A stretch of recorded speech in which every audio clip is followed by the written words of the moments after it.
मैं हूं रचना। शुरुआत करेंगे सुपरफास्ट 100 की। अगले 22 मिनट में आपको दिखाते हैं कैबिनेट विस्तार के साथ ही देश दुनिया की तमाम 100 बड़ी खबरें।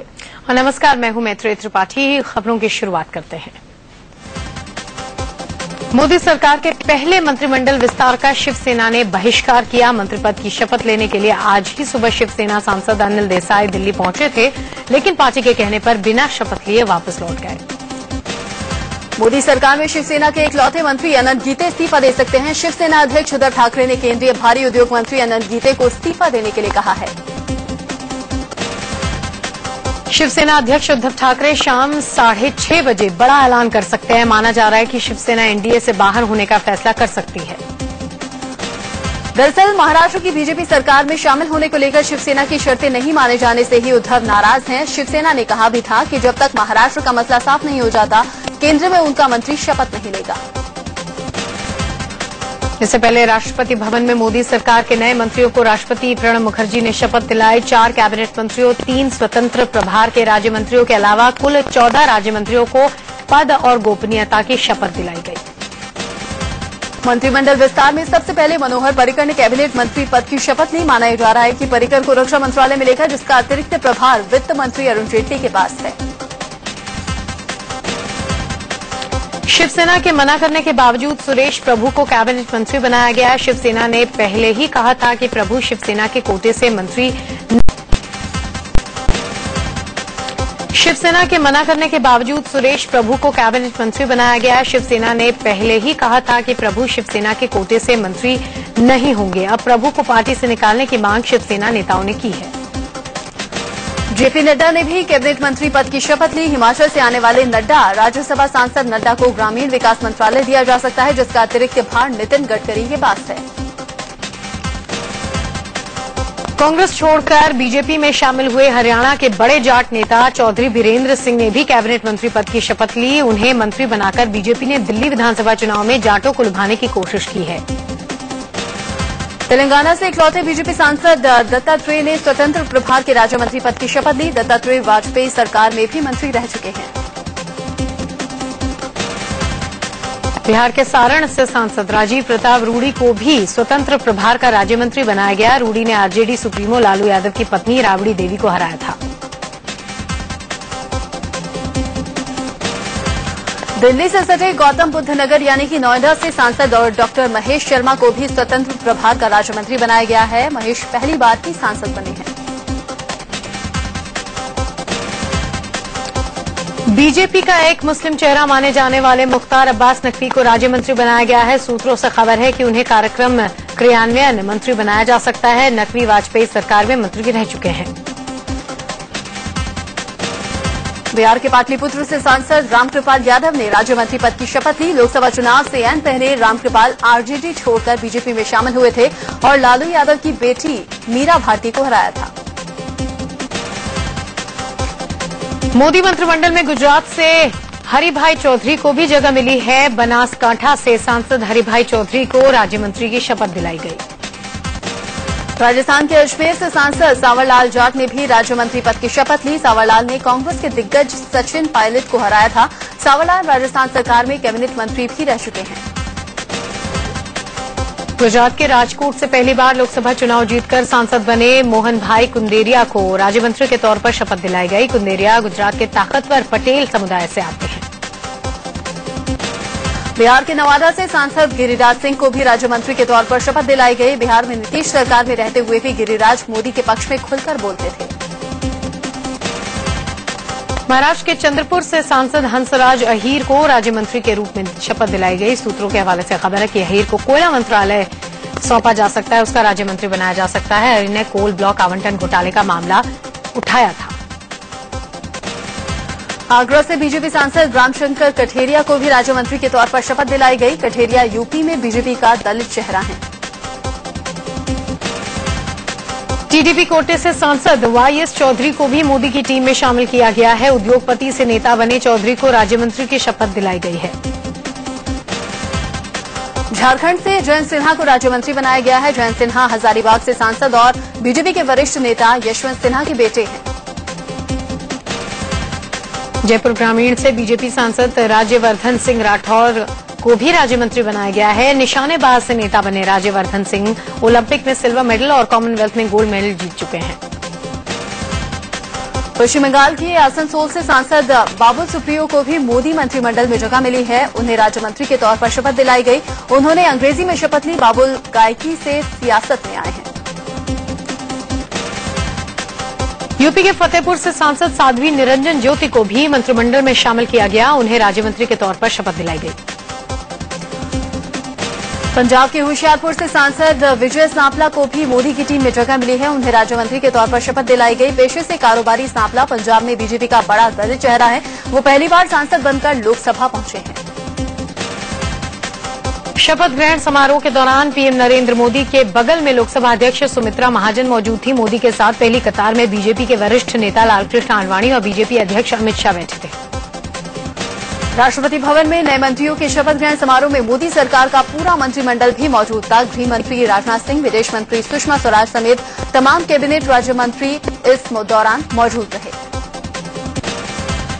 शपथ ग्रहण समारोह में कई राज्यों के मुख्यमंत्री भी मौजूद थे। राजस्थान की सीएम वसुंधरा राजे, महाराष्ट्र के सीएम देवेंद्र फडणवीस, आंध्र के सीएम चंद्रबाबू नायडू, हरियाणा के सीएम मनोहर लाल खट्टर शरीक हुए। नए मंत्रियों के शपथ ग्रहण से पहले पीएम नरेंद्र मोदी ने अपने आवास 7 RCR में चाय पार्टी पर उन्हें बुलाया। यहां पीएम ने इन्हें कई तरह के टिप्स भी दिए। पीएम नरेंद्र मोदी दिल्ली के विज्ञान भवन में एकनाथ रानाडे के जन्म शताब्दी समारोह में शरीक हुए। आरएसएस से जुड़े रहे रानाडे कन्याकुमारी के प्रसिद्ध विवेकानंद केंद्र के संस्थापकों में से थे। पीएम मोदी ने एकनाथ रानाडे को प्रेरणा स्रोत बताया और कहा कि उनके साथ काम करने उन्हें सौभाग्य मिला है। मोदी ने कहा कि जन्म शताब्दी पर रानाडे को श्रद्धांजलि देना गर्व की बात है।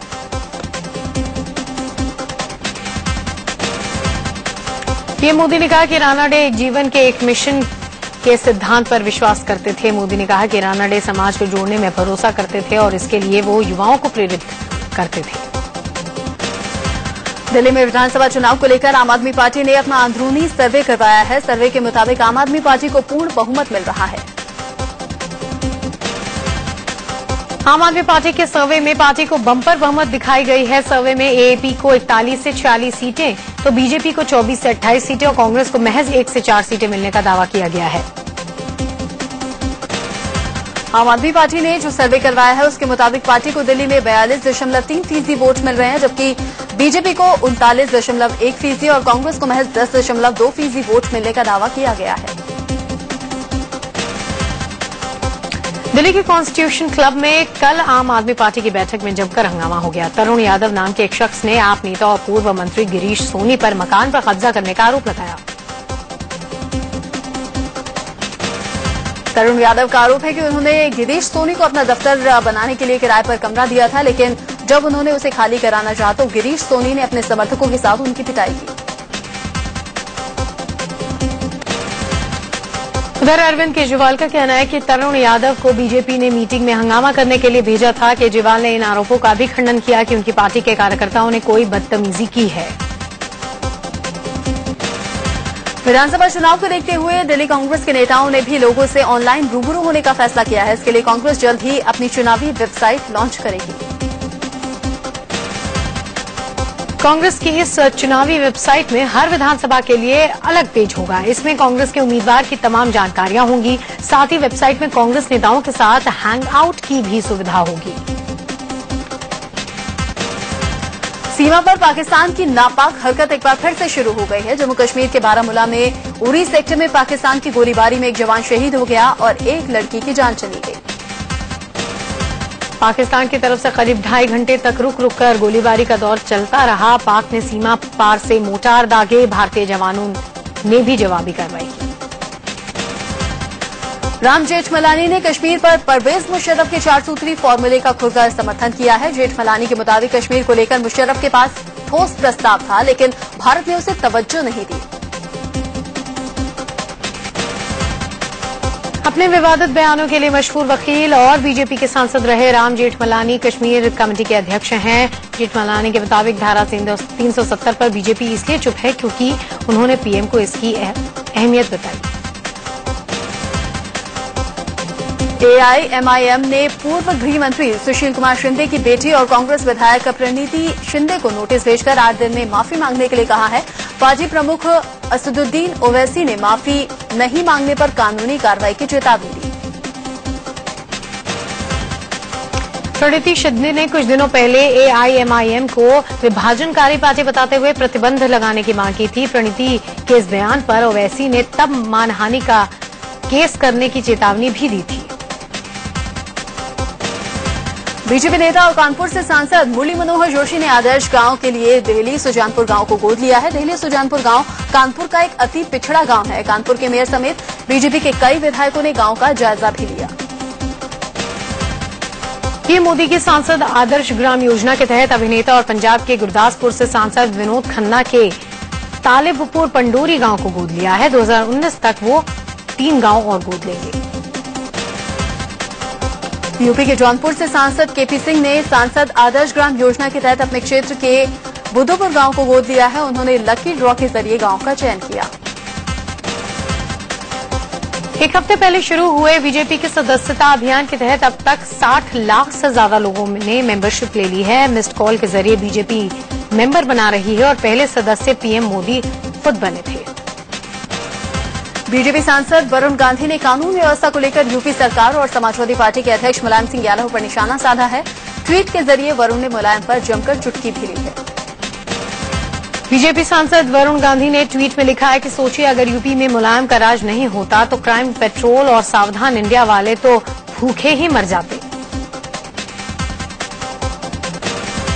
गुजरात में कांग्रेस के बड़े नेता अर्जुन मोडवाडिया को जान से मारने की धमकी मिली है। उन्होंने किसी विदेशी फोन नंबर से धमकी भरा फोन आने की बात कही है। जम्मू कश्मीर में मोदी ब्रिगेड को हराने के लिए बड़े दल एकजुटता की रणनीति बनाने में जुटे हैं। कांग्रेस नेता गुलाम नबी आजाद ने संकेत दिए हैं कि चुनाव के बाद कांग्रेस पीडीपी से गठबंधन कर सकती है। आज उत्तराखंड का 14वां राज्य स्थापना दिवस है। इस मौके पर देहरादून में सीएम हरीश रावत ने शहीद आंदोलनकारियों की याद में आयोजित कार्यक्रम में हिस्सा लिया। 9 नवंबर 2000 को उत्तराखंड नए राज्य के रूप में अस्तित्व में आया था। गाजियाबाद के वैशाली से 3 साल के वंश के अपहरण के मामले में चौंकाने वाला खुलासा हुआ। बच्चे के अपहरण की साजिश खुद उसकी मां ने रची थी। पुलिस ने हरियाणा के यमुनानगर से वंश को ढूंढा है। वंश का अपहरण उसकी मां रानी ने अपने बेटे और उसके दोस्त से मिलकर करवाया था। 2 शादी कर चुकी रानी अपने दूसरे पति रमन से विवाद होने के बाद पहले पति के साथ रहने यमुनानगर चली गई थी। दिवाली के एक दिन पहले 22 अक्टूबर को बच्चे का अपहरण हुआ था और 25 अक्टूबर को वंश के पिता रमन को बच्चे के यमुनानगर में होने की बात पता चल गई थी, लेकिन पत्नी से विवाद की वजह से उसने पुलिस से ये बात छिपा कर रखी। पुलिस के मुताबिक रमन ने कई शादियां की हैं। उसे डर था कि कहीं ये भेद खुल न जाए, इसीलिए वो पुलिस से बच रहा था। रानी और रमन को पुलिस ने हिरासत में ले लिया है। खूंखार दुनिया 1 नवंबर को ये करेंगे कब्जा पृथ्वी पर। आर्यन कैसे करेगा मुकाबला इनका? महारक्षक आर्यन 5 बार पीसी ज्वेलर्स, शनिवार रविवार शाम 7 बजे जी टीवी पर।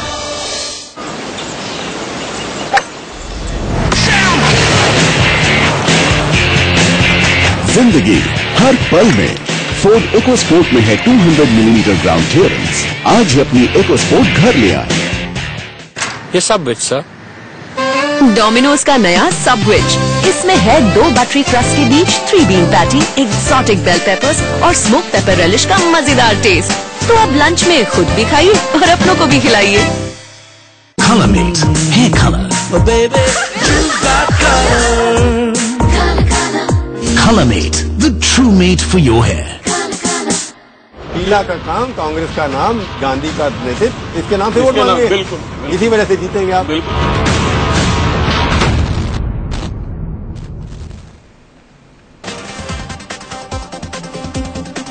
हरियाणा के करनाल में बीजेपी कार्यकर्ता सम्मेलन में लड्डुओं के लिए छिना झपटी हो गई।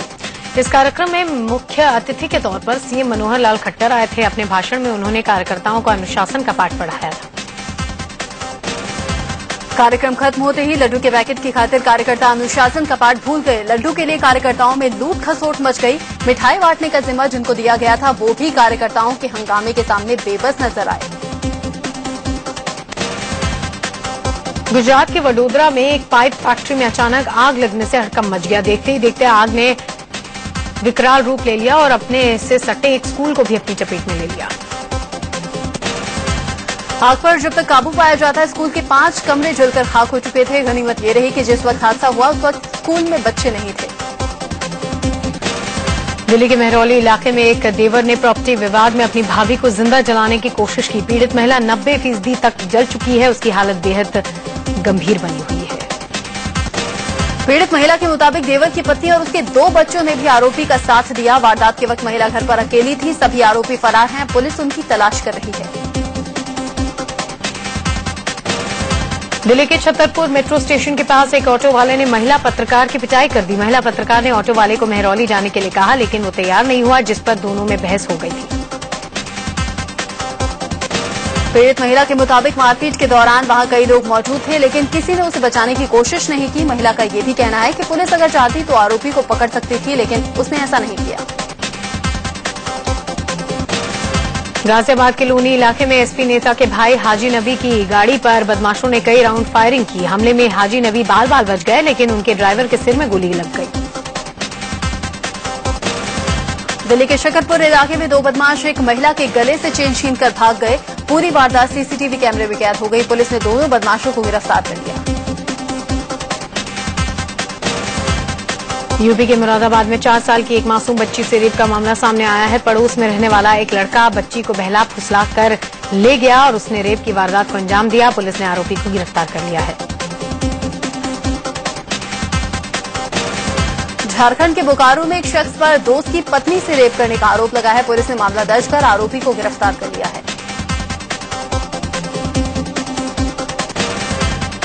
कानपुर में एक लड़की ने एक शख्स पर शादी का झांसा देकर रेप करने का आरोप लगाया। आरोप है कि शख्स लड़की को डरा धमकाकर 3 साल से रेप कर रहा था। लड़की की शिकायत पर पुलिस ने मामला दर्ज कर लिया है।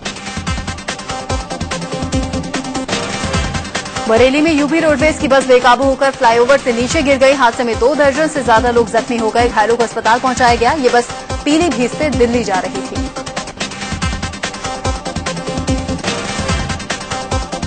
आगरा में बीएड का एक छात्र सड़क पर खून से लथपथ मिला। छात्र के सिर पर गोली लगी थी। पुलिस ने गंभीर हालत में छात्र को अस्पताल में भर्ती कराया। मामले की जांच की जा रही है। कानपुर के कलेक्टरगंज इलाके में बदमाशों ने पिस्टल दिखाकर एक शख्स को लूट लिया। बदमाश उसकी चेन, अंगूठी और कैश छीनकर फरार हो गए। पुलिस ने मामला दर्ज कर लिया है।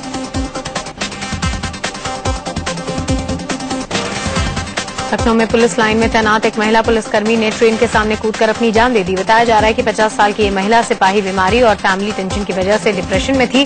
पति से तलाक होने के बाद महिला कई सालों से घर में अकेली रहती थी। यूपी के मुजफ्फरनगर में एक स्कूल के हेडमास्टर ने 5 साल की छात्रा को बेरहमी से पीटा। बच्ची के शरीर पर छड़ी से हुए जख्म के गहरे निशान हैं। छात्रा का कसूर सिर्फ इतना था कि उसने होमवर्क सही से नहीं किया था। मामला दर्ज कर लिया गया है। जयपुर के कॉमर्स कॉलेज में एक छात्र के साथ रैगिंग का मामला सामने आया। रैगिंग का विरोध करने पर पीड़ित छात्रों को सीनियर छात्रों ने इस कदर पीटा कि उसके एक कान का पर्दा फट गया। पुलिस ने मामला दर्ज कर लिया है। बिहार के बगहा में एक लड़की को 10,000 रुपए में बेचने का मामला सामने आया है। लड़की का सौदा किसी और ने नहीं बल्कि आर्थिक मजबूरी के चलते उसके ही बाप ने तय किया था। लोगों ने दलालों को पकड़वाकर लड़की को बचा लिया। फरीदाबाद में एक नाबालिग लड़की ने पुलिस को फोन करके अपनी शादी रुकवा दी। 15 साल की इस बच्ची की जबरन शादी करवाई जा रही थी। तभी मंडप से लड़की ने पुलिस को फोन कर दिया। हैरानी वाली बात यह है कि दूल्हा भी नाबालिग था। दूल्हा और दुल्हन दोनों के ही पिता की पहले ही मौत हो चुकी है। दोनों परिवार की माली हालत ठीक नहीं है, जिसे देखते हुए घर वालों ने जल्द शादी कराने का फैसला लिया था। लड़की फिलहाल शादी नहीं कराना चाहती, वो आगे पढ़ना चाहती है।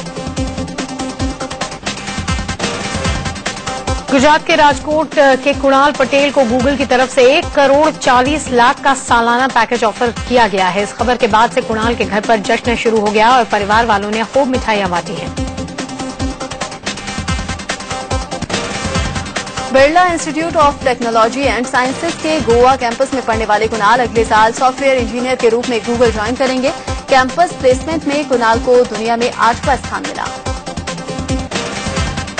दिल्ली में सेहत और तंदुरुस्ती को लेकर आयोजित दौड़ में सैकड़ों लोगों ने हिस्सा लिया। इस कार्यक्रम में स्वास्थ्य मंत्री हर्षवर्धन ने भी शिरकत की।